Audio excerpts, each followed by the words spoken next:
والسلام عليك يا رسول الله الصلاة والسلام عليك يا حبيب الله الصلاة والسلام عليك يا شفيع المذنبين الصلاة والسلام عليك يا رحمة للعالمين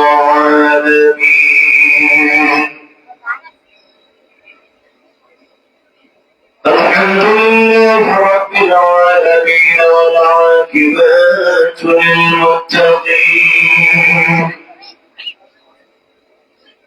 والصلاة والسلام على سيد الأنبياء والمرسلين الذي أرسله بالحق بشيرا ونذيرا وداعيا إلى الله بإذنه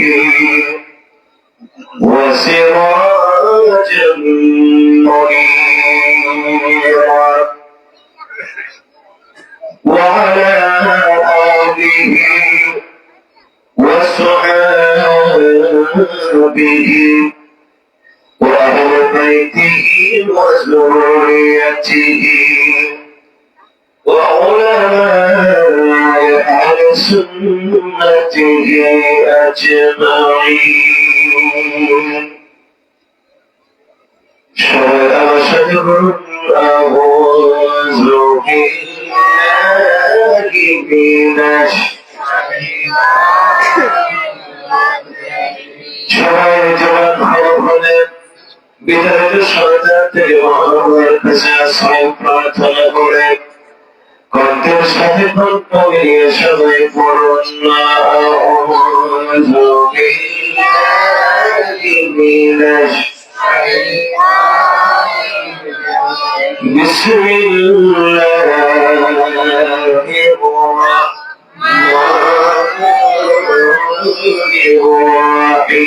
الرحيم وقضى ربك ألا تعبدوا إلا إياه وبالوالدين إحسانا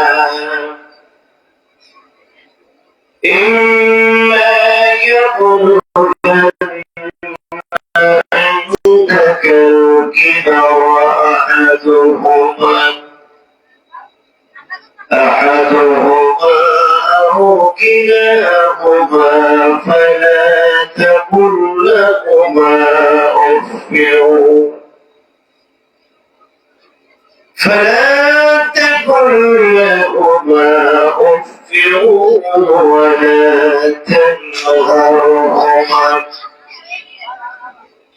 ولا تنهرهما وقل لهما قولا كريما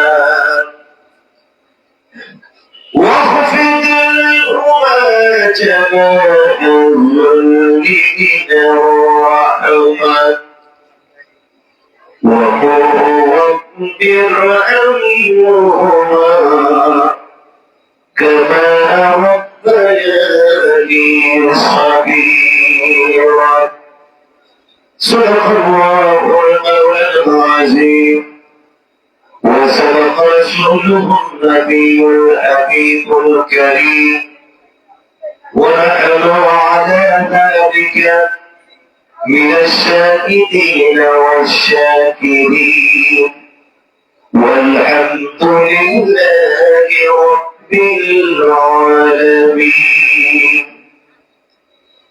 إن الله وملائكته يصلون على النبي يا أيها الذين آمنوا صلوا عليه وسلموا تسليما اللهم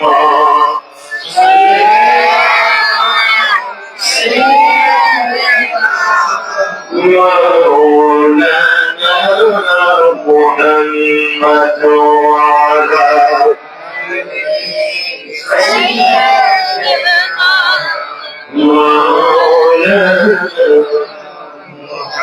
সবাই মহাদের আওয়াজ করুন একটু সামনে থেকে আগায় বসুন পিছনে ভাইরা আসতে বসতে পারে সবাই প্রাঞ্জল ভাষায় আল্লাহ হাবিবের উপর ভক্তি ভরে উচ্চ কণ্ঠে মহাব্বতের সুরে আল্লাহ হাবিবের উপর সুরে পড়ুন আল্লাহুম্মা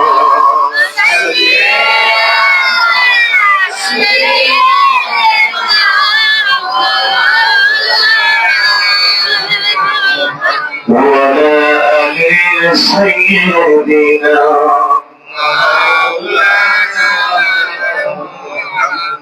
চিন্তা করে দেখো রাত্রি গভীরে মরণ কালে কে যাবে তোর সঙ্গী হয়ে কবরে আল্লাহ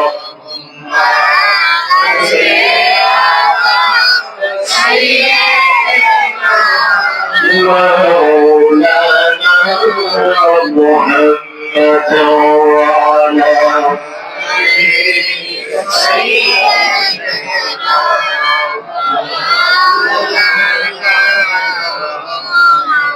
বাড়ি বাড়ি করে সেই বাড়ি তো তোমার আসল বাড়ির গোরস্থানে একবার মনরে ভাবলে না আল্লাহ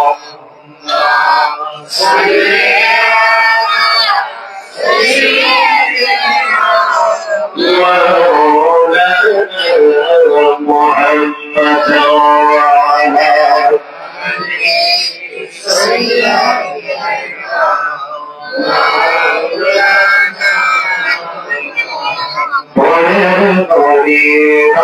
সাজাইলাম নিজের বাড়ি অন্ধকার পরের বাড়ি রঙ সাজাইলাম নিজের বাড়ি অন্ধকার থাকবে না তোর রঙ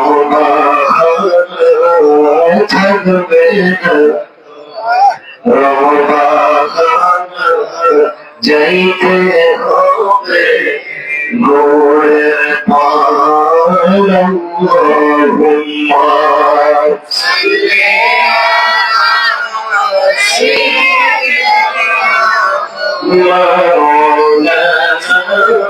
محمد وعلى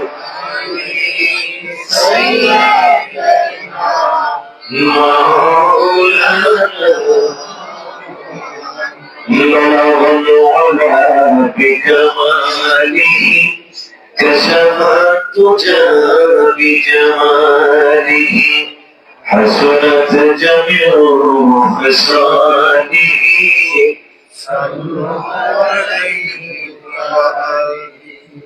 سورة يوسف الداري حكمت وكمال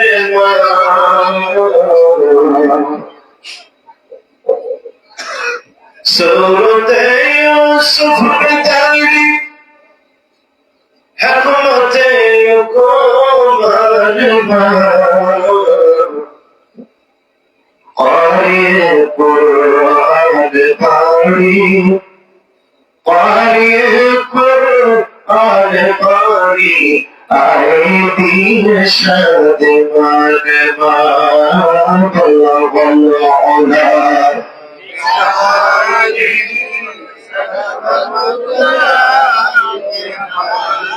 حسنت جميع خصاله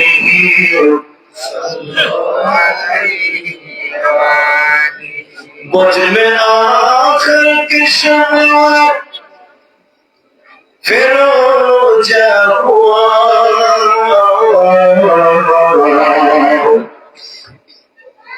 मुझ में आखिर की शम्मा फिरोजा हुआ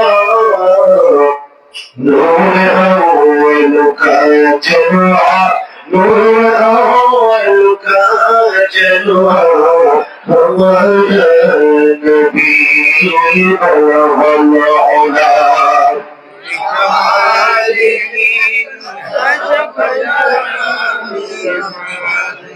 हसरत जमियो हसरती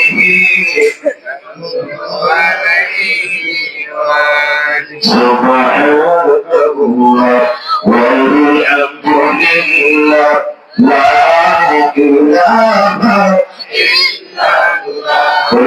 إلا الله ورسول قلبي زورتي قال পাকিস্তানের দেশে ওনারা মানুষ যখন গুনাহ করে অন্যায় করে অপরাধ করে কলবের মধ্যে দাগ পড়ে যায় জং পড়ে যায় আমার নবী বলেন প্রত্যেকটা জিনিস পরিষ্কার করার একটা যন্ত্র থাকে লোহা কাঁসায় যদি জং পড়ে যায় রেত দিয়ে ঘষা দিলে তা পরিষ্কার হয়ে যায় ওটার বাড়িতে যখন ময়লা পড়ে ঝাড়ু দিয়ে ঝাড়া দিলে পরিষ্কার হয়ে যায় কাপড় চোপড় যখন ময়লা পড়ে সাবান দিয়ে ঘষা দিলে তা পরিষ্কার হয়ে যায় আমার নবী বলেন কলবের মধ্যে যখন ময়লা পড়ে কলবের মধ্যে যখন জং পড়ে সাবান দিয়ে ঘষা দিলে পরিষ্কার হবে না সোডা দিয়ে ঘষা দিলেও পরিষ্কার হবে না সার্ফ এক্সেল লাগালেও কাজ হবে না রেত দিয়ে ঘষা দিলেও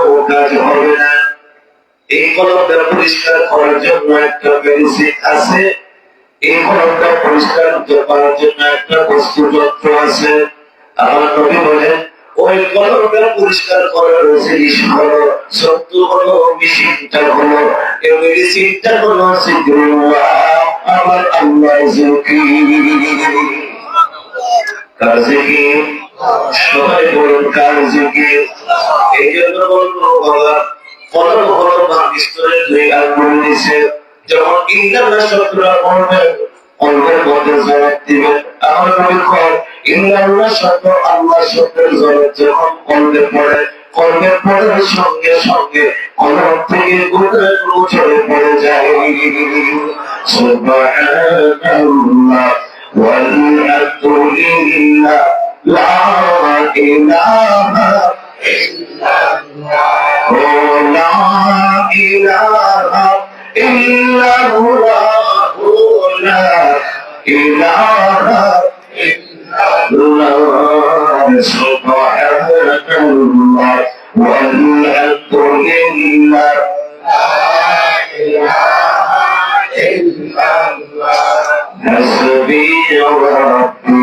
জাল্লাল্লাহ মা ফি কলবি أقول حسبي ربي جل الله ما في قلبي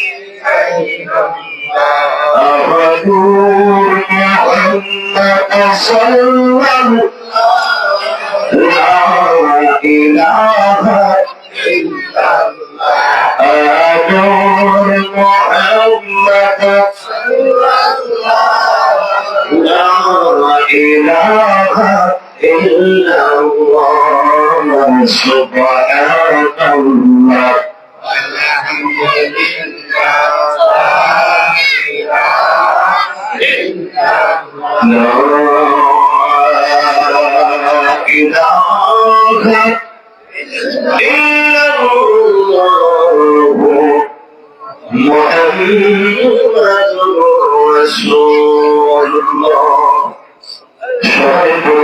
صلى الله عليه وسلم اللهم صل وسلم وبارك على سيدنا محمد وبارك عليه এবং আমার সাথে মুহাম্মদ সুরে সবাই একটা নাত রাসূল পড়বে বাবা যে মানুষগুলো বাইরে আছে তারা যেন ভিতরে চলে আসার সুযোগ পায়। আলোচনার শুরুতেই আমি আপনাদেরকে নিয়ে আমার নবীর একটা শান বলতে চাই। নবীর শান শুনলে ভালো লাগে না খারাপ লাগে? ও বাবা, যথেষ্ট মানুষ এসে পৌঁছেছেন, আরো মানুষ বাইরে আছে, অপেক্ষায় আছে, হুজুর আলোচনা করবে, মনোযোগ দিবে, তারপর দিবে, সময় আসবে, বলবো বাবা, ও বাবা, একটু সময় বের করে মনোযোগ অংশগ্রহণ করে।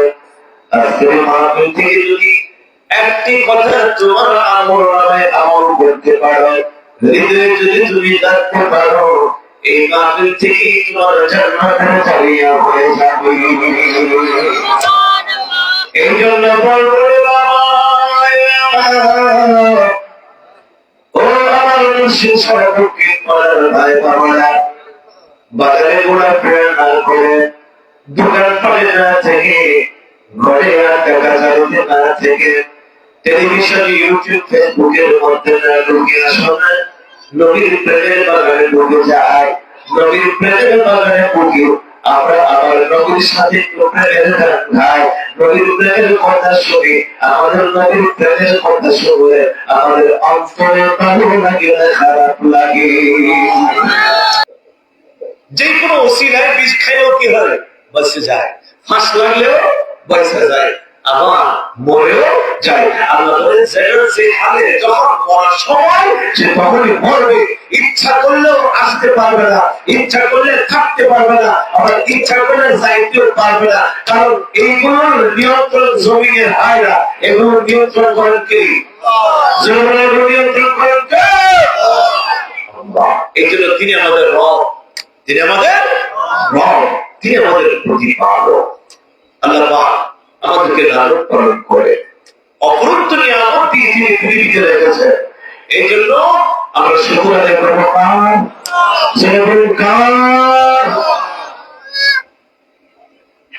অসংখ্য অগণিত তারিফ করে আমরা সেই নবীকে চাই, যাকে আল্লাহ তাআলা নিয়ামতের মধ্যে সবচেয়ে বড় নিয়ামত, সবচেয়ে বড় রহমত, নিয়ামতে উজমা, নিয়ামতে কুবরা, আল্লাহ পাক আমাদেরকে একটা জিনিস দিয়েছেন। এই জিনিসটা হলো আমাদের নবী মুহাম্মদুর রাসূলুল্লাহ সাল্লাল্লাহু তাআলা আলাইহি ওয়াসাল্লাম। আল্লাহ পাক যে একজন শ্রেষ্ঠ নবী আমাদেরকে দান করেছেন, আর সেই শ্রেষ্ঠ নবী উম্মত হওয়ার সুযোগ আল্লাহ পাক আমাদেরকে দান করেছেন। আসুন নবীকে তারিফ করে, মহান আল্লাহর শুকর আদায় করে আরেকবার আমরা সবাই বলি আলহামদুলিল্লাহ। আজকে আমি ভূমিকায় কোনো কথা বলবো না, আমি সরাসরি আজকে আলোচনায় প্রবেশ করবো। আপনাদেরকে নিয়ে একটা গুরুত্বপূর্ণ আলোচনায় আমি বলবো। আপনারা কি কষ্ট হবে? মনোযোগ না দিয়ে কি চলে যাবে? গেলে যাইবেন, অসুবিধা নাই। পরে কি আছে? তারপরে আছে, পরে কি আছে? যারা যাইবেন আলহামদুলিল্লাহ, কারণ যত যাইবেন তত কমবে, তাবারকের বন্টন আমাদের বেশি, আমরা বেশি পাবো। আর কিছুক্ষণ পর বলবো বাবা গীত লাগাই দাও, শেষ পর্যন্ত আইনা তাবারক নিয়ে এই সচেতনতা দিব। যারা আমরা ওয়াজ শুনবো, মনোযোগ করবো, তাবারক আমরাই নেব, বাকি তাদেরকে দিব না। প্রয়োজনে আমরা 1 ফুট লাগা 4 ফুট লাগবো, ঠিক আছে না?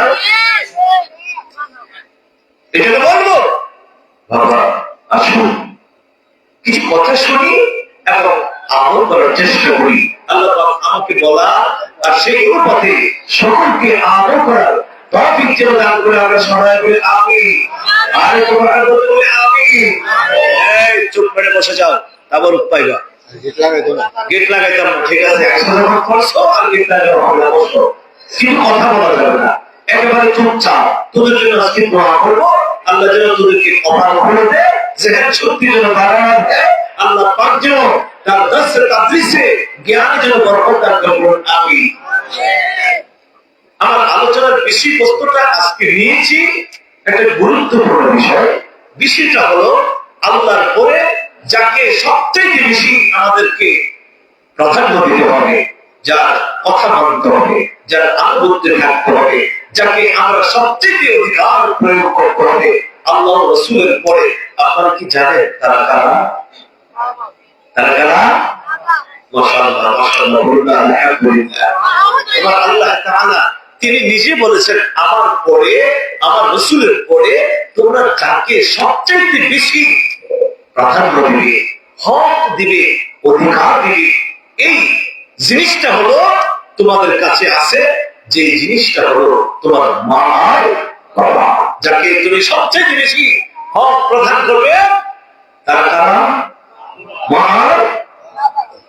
আমরা আজকে এখানে অনেকে বসা আছি যাদের বাবাও নাই, মাও আছে না, আমার মতে আপনারা অনেকে আছেন না যাদের মাও নাই, বাবাও নাই। আবার আছে মাও আছে, বাবাও আছে। আল্লাহ কোরআন সুন্দর একটা ফায়সালা দিয়েছে, যারা আছে সন্তান তাদের জন্য কি করবে, আর যাদের মা বাবা নাই সন্তান তাদের জন্য কি করবে। আমার আলোচনার বিষয়বস্তুটা এটাই থাকবে, যে সমস্ত মা বাবা জিন্দা আছে সন্তান তাদের জন্য কি করতে হবে, আর যে সমস্ত মা বাবা কবরে আছে এদের জন্য মা বাবা সন্তানগুলো কি করতে হবে। আল্লাহ পাক তিনটা হক প্রাধান্য দিয়েছেন সবচেয়ে বেশি। এক নম্বর হচ্ছে হকুল্লাহ, আল্লাহর হক। কার হক? আল্লাহর হক। এটা সবচেয়ে বেশি আমাদেরকে প্রাধান্য দিতে হবে। কেন? আল্লাহ তাআলা কোরআনে বলেন ইয়া আইয়ুহান নাসু উবুদু রাব্বাকুমুল্লাযী খালাকাকুম। হে মানব সম্প্রদায়, তোমরা আল্লাহর হক আদায় করো। আল্লাহর হক আদায় করো তার ইবাদতের মাধ্যমে। আল্লাহ মানব সম্প্রদায় সবাইকে ডাক দিচ্ছে এখানে। নাস আমারও বলে নাই, ইমানদারকে বলে নাই, ইহুদিদেরকে বলে নাই, নাসারাদেরকে বলে নাই, সমস্ত মানব জাতি আল্লাহ বলে ইয়া আইয়ুহান নাসু উবুদু রাব্বাকুম আল্লাযী খালাকাকুম। তোমরা ওই রবের ইবাদত করো যিনি তোমাদেরকে কি করেছেন, সৃষ্টি করেছেন। তার হকটা আমরা কেমনে আদায় করবো? এক নম্বর হচ্ছে আমরা এমন ভাবে বিশ্বাস করব যে আমরা তার প্রতি ঈমান আনবো, লা শারীকা লাহু ওয়াহদাহু লা শারীক, আল্লাহ এক, তার কোনো কি নাই শরীক। এটা হলো আল্লাহর হক এবং তার হুকুম আহকাম আমরা মেনে নিব। দুই নম্বর হকটা হচ্ছে ওয়াকুল ওয়ালিদাইন। আজকে আমার আলোচনার বিষয়টা যেটা তুলে ধরেছি মা আর বাবার ব্যাপারে। দুই নম্বর হক আল্লাহ বলেন এটা হলো মা আর বাবার হক। কার হক? মা আর বাবার হক। তিন নম্বর হক হচ্ছে হকুন নাস, সাধারণ মানুষের হক। সুবহানাল্লাহ। ইসলাম এমন একটি ধর্ম, ইসলাম এমন একটি জীবন ব্যবস্থা, যেই ধর্মে শুধু নিজের জীবন নয়, আরেকটা মানুষের জীবন নিয়েও চিন্তা করে, গবেষণা করে, মঙ্গল কামনা করে। শুধু মানুষ নয়, ইসলাম এমন একটি ধর্ম যে ছোট্ট একটা পিপিলিকা রাস্তায় আপনার অজান্তে চলে। আমরা কি পিঁপড়া দেখি? দেখি না, মাটি দিয়ে চলতেছে, ফিরতেছে। ইসলাম বলে এই পিপিলিকাটাও তোমার কাছে বাঁচার অধিকার আছে। তুমি এমন ভাবে পাও রাখবে যাতে করে পিপিলিকার উপর তোমার পাও না পড়ে এবং তোমার পায়ের কসরের কারণে সেগুলো মারা না যায়। সুবহানাল্লাহ। এটার নাম ইসলাম, যে ইসলাম একটা পিপিলিকার অধিকারের চিন্তাও করে, একটা পিঁপড়ার অধিকারের চিন্তাও করে। একটা গাছ, রাসূল বলছেন একটি গাছ তোমার পাশে আছে, বিনা কারণে তুমি একটি গাছের পাতাও ছিঁড়বে না। তার জীবন নিয়ে তাকে সুন্দর করে বাঁচার সুযোগ দাও। এটার নাম ইসলাম। আল্লাহ তার হকের পরে যে হকটার সবচেয়ে বেশি গুরুত্ব দিয়েছেন, সেই হকটার যোগ্য ব্যক্তিরা হলো মা আর বাবা। মা সাহাবী আসলেন রাসূলের দরবারে, নবীজির দরবারে এসে বলেন ইয়া রাসূলুল্লাহ, দুইজন তো আমার জন্মদাতা, একজন হলো মা আরেকজন হলো তো আমি আপনার থেকে জানতে চাই এই দুইজনের মধ্যে কার হক আমার কাছে সবচেয়ে বেশি। আল্লাহর পরে আমি যাকে সবচেয়ে বেশি প্রাধান্য দিব তারা কারা? আল্লাহর হাবিব সরকারে দুজাহা তিনি বললেন উম্মুকা, তোমার মা। কার কথা বললেন? মা। সাহাবী বলেন ইয়া রাসূলুল্লাহ সুম্মা মান? قال رسول الله صلى الله عليه وسلم أمك. قال ثم من؟ قال رسول الله صلى الله عليه وسلم أمك. আমার নবী যতবার সাহাবী জিজ্ঞেস করলেন, একবার দুইবার তিনবার, তিনবার আমার নবী এর কথা বলেছে। কার কথা? মায়ের কথা। ও মহারাজ, বাবা, ও মহারাজ, মা বোনেরা, একটু শুনুন মনোযোগ দিয়ে আমার আল্লাহ কেন প্রাধান্য দিয়েছে। সাহাবী বলেন সম্মান, চতুর্থবারের মাথায় সাহাবী বলেন হুজুর সম্মান, তারপরে কে? নবীজি বলেন ক্বালা আবুকা, তোমার পিতা। সুবহানাল্লাহ। মায়ের কথা কইবা, মায়ের কথা কইবা, বাবার কথা কইবা। বাবারা কষ্ট পাইছে? আমার নবী মাপ কাটি দিয়ে জরিপ করে দেখেছেন সন্তানের কাছে সবচেয়ে বেশি অধিকার পাওয়ার যোগ্য বাবা না মা। এই জন্য রাসূল মায়ের কথা আগে তুলে ধরেছেন তিনবার, চতুর্থবারের মাথায় বলেছেন কার কথা? বাবার কথা। কেন আমার নবী মায়ের কথা তিনবার বললেন? আল্লাহ রাসূল বলেন মায়ের কথা আমি তিনবার বলার পিছনে কারণ হলো আমার আল্লাহ মায়ের দ্বারা এমন তিনটা কাজ করায়, মায়ের দ্বারা এমন তিনটা কাজ করায় বাবার দ্বারা ইচ্ছে করলেও সম্ভব না। বাবা ইচ্ছা করলে সন্তানকে করে নিতে পারে, ঠিক না? প্রস্রাব পায়খানা করলে সন্তানকে পাকসার করতে পারে, পরিষ্কার করতে পারে, গোসল করাইতে পারে, ফিজলকে ইচ্ছা করে বাবার পুকুর খাওয়াইতে পারে, ঠিক কিনা? নবী বলেন আমার তিনটি কাজ মায়ের দ্বারা হয়, ইচ্ছা করলে বাবার পক্ষে তা সম্ভব হবে না। আল্লাহ রাসূলের উম্মতে অপরিণত কেন আমি রাসূল তোমাকে মায়ের কথা তিনবার বললাম? এক নম্বর কারণ হলো 10 মাস 2 দিন গর্ভধারণ করে মা না বাবা? কে কে? মা। 10 মাস 10 দিন পেটে ধারণ করে মা ইচ্ছা করলে কোনো বাবার পেটে সন্তান নিতে পারবে? কোন বাবার পেটে কি সন্তান হয়েছে? ইচ্ছা করলে কোন বাবার পেটে সন্তান নেওয়া সম্ভব না। এই কাজটা একমাত্র মা করে।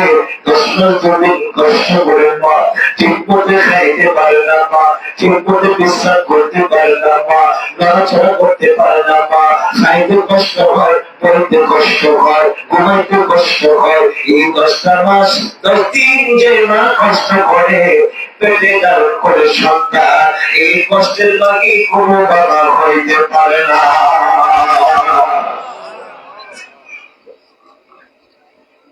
ডেলিভারির সময় রক্ত ঝরে কার?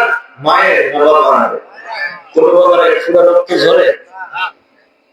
কোন বাবা ডেলিভারির সময় ব্যথা পায়?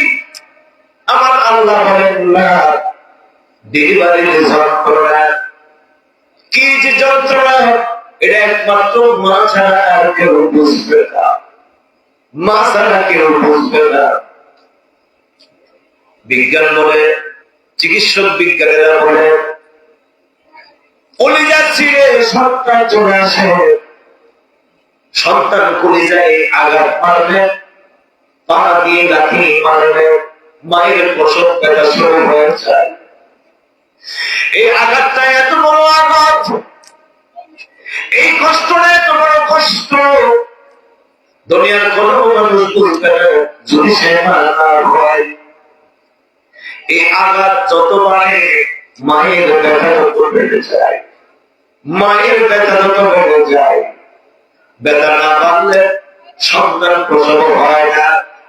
যখন আবার সমস্যা হয়ে যায়, এমন পরিস্থিতি মায়ের পরে মা সন্তানের জন্য কত কষ্ট করে, ব্যথা অস্থির হয়ে যায়। গলা কাটা মুরগির মেয়ে মা পা দুইটার উপর দিয়ে দিয়ে ছটফট ছটফট করে প্রসব ব্যথা অস্থির হয়ে যায়।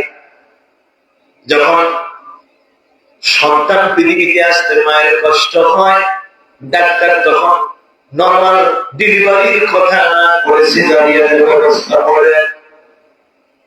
আবার এমন কিছু পরিস্থিতি ঘটে, হয়তো সন্তান বাঁচবে অথবা মা বাঁচবে, সন্তান টিকে মা বাঁচে না, মা বাঁচাইলে সন্তান টিকে না। এমন পরিস্থিতি হয় কি হয় না, কিন্তু মা কিন্তু সন্তানের জন্য নিজের জীবনটা উৎসর্গ করে দেয়। ডাক্তারকে ডাকতে বলেন, ডাক্তার ও ডাক্তার, যদি তাই হয় তোমার হাতে দুই পায়ে পড়িয়ে রাখ, যদি পারতে হয় আমাকে তুমি মেরে ফেলবা, কিন্তু আমার পেটের বাচ্চা ধরে তুমি মায়ের না। সন্তান যখন পৃথিবীতে আসে, আসার সময় মা অস্থির হয়ে যায়, বেহুশ হয়ে যায়। মা গলা কাটা মুরগির নেই উপর দিকে ছটফট ছটফট করে পাশের বৃদ্ধা মহিলা করে, মা ও মা কি যন্ত্রণা তোমার, এত কষ্ট তোমার হচ্ছে। মা কান্দে, কষ্ট হইল কি করার, আমার জাদুরে পৃথিবীতে আসার সময় দাও। যখন সন্তানটা দুনিয়াতে আসে, আর মায়ের কানে যখন হুয়া করে চিৎকারের আওয়াজটা করছে, রক্ত মাখা দুইটা হাত বাড়ায়া কয়, তোমরা কারা গো, তোমরা কারা গো, আমার জাদুরে আমার খুলে তুই না দে, আমি আমার জাদুর চেহারা দেখি। মহিলারা কয়, মা এই সন্তান জন্ম দিতে যাইয়া তুমি এত কষ্ট করলা, আবার এই সন্তান কি করে নিতে চাও মা, এটা কেমন ব্যথা তোমার? মা জবাব দিয়ে, তোমরা জানো না, তোমরা জানো না, আমি যখন আমার জাদুর চেহারার দিকে তাকাই, আমি মা 10 মাস দিন কাটার কথা বলিয়া যাই।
হাসরে হিসাব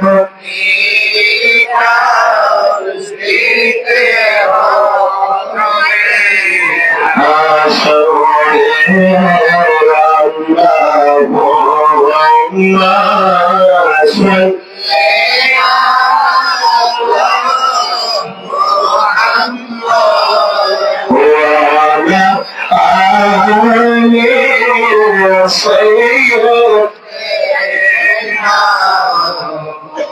নবীর শরণে প্রেমের ডোরি বান্ধবা নবীর শরণে প্রেমের ডোরি বান্ধবা সমানে সপনে মদিনার স্বর্গ সপনে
মায়ের কথা বলবার আমার নবী বলেছেন তিনবার বলবেন মায়ের কথা বলেছেন তিনবার বাবার কথা বলবার নবী বলেন তিনটি কাজ মায়ের দ্বারা হয় ইচ্ছা করে বাবার দ্বারা হয় না 10 মাস 10 দিন পেটে ধারণ করে মা সন্তান ডেলিভারির যন্ত্রণা ভোগ করে মা ইচ্ছা করলে বাবার পক্ষে শেয়ার করা সম্ভব নয় 3 নম্বর সন্তান বেরিয়ে আসলে বুকের দুধ আসে মায়ের আর ইচ্ছা করলে কোনো বাবা বুক থেকে একটা করে দুধ খাওয়াতে পারবে আমার আল্লাহ বলেন এই 3টা কাজ মায়ের দ্বারা হয় নয়, যে কাজটা করার পক্ষে মোটেও সম্ভব না, মোটেও সম্ভব না। এই জন্য আমি নবী মায়ের কথা 3 বার বলে দিলাম।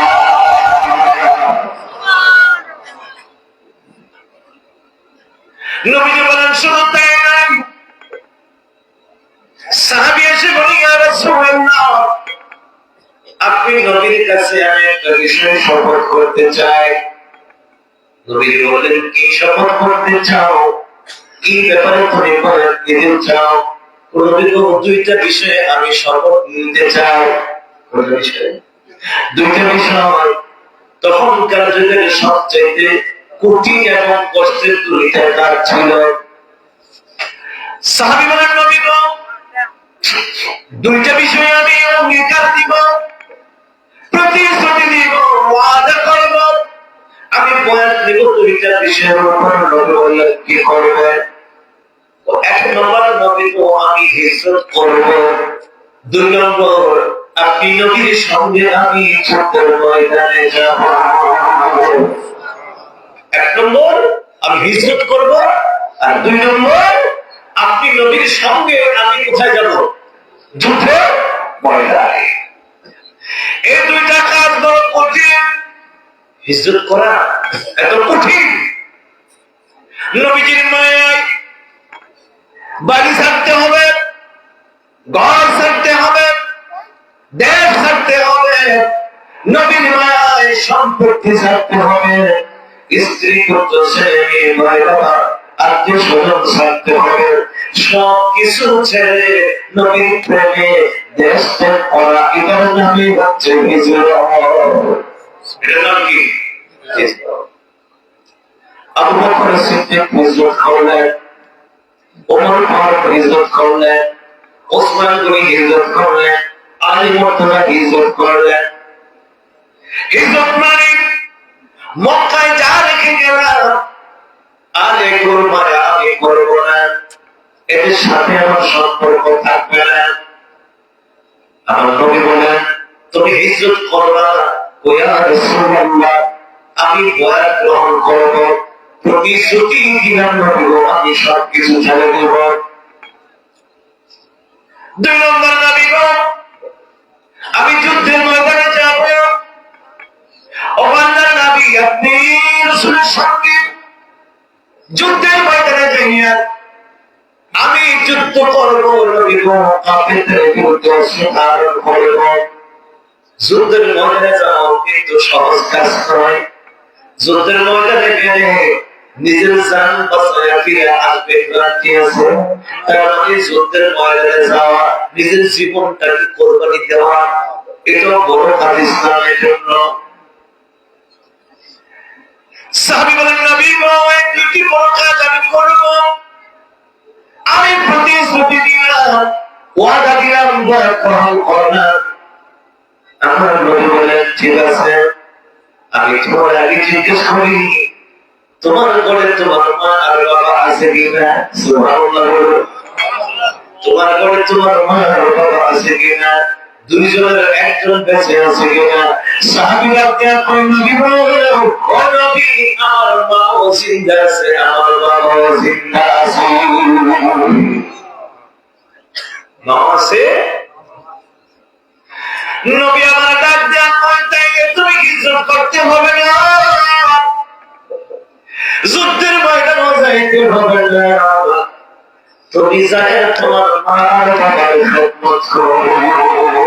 যদি মার বাবার খেদমত করো হিজরত এবং জিহাদের চাইতে বেশি সওয়াব পাবে। হিজরত করা সময়ে জিহাদ করা ফরজ হয়ে যায়। নবী বললেন না এই সওয়াব তোমার হবে না, এই সওয়াব তোমার হবে না, কোনো কাজ হবে না। ঘরে তোমার মা আছে, বাবা আছে, তাদের সেবা করো, তাদের ইজ্জত করো, তাদের খেদমত করো, তাদের মনে কষ্ট দিয়া তুমি হিজরত করো, হিজরত হবে না। তাদের মনে কষ্ট দিয়েছে, জিহাদে গেছে, আসতে হবে না। আমার নবী জানে ওই সাহাবীর মা বাবা কষ্ট পাইতেছে, আর সে যদি হিজরত করে জিহাদের ময়দানে যুদ্ধ করে, যুদ্ধ করলে কি লাভ হবে? আল্লাহকে ডাকলে কি লাভ হবে? মা বাবা রাজি, আল্লাহ রাজি। মা বাবা যদি অসন্তুষ্ট থাকে, খানায় খাবার চৌকালে করলে কোনো কাজ হবে না।